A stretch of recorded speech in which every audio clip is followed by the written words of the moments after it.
Atlas Athletics, and today in this video we're going to see some kite surfing practice. Let's go.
Kite surfing session is on. I'm gonna head to the water and practice some of the water starts. Let's go.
It's really cold.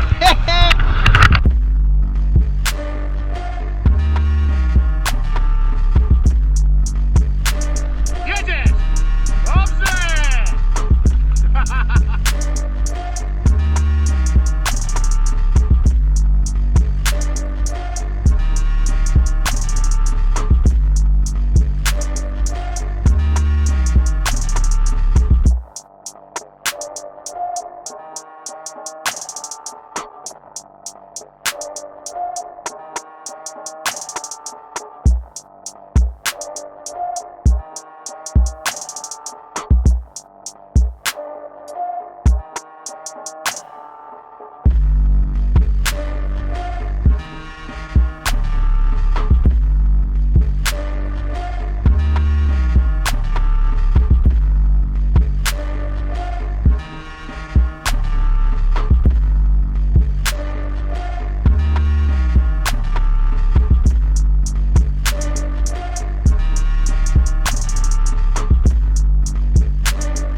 session on kite surfing.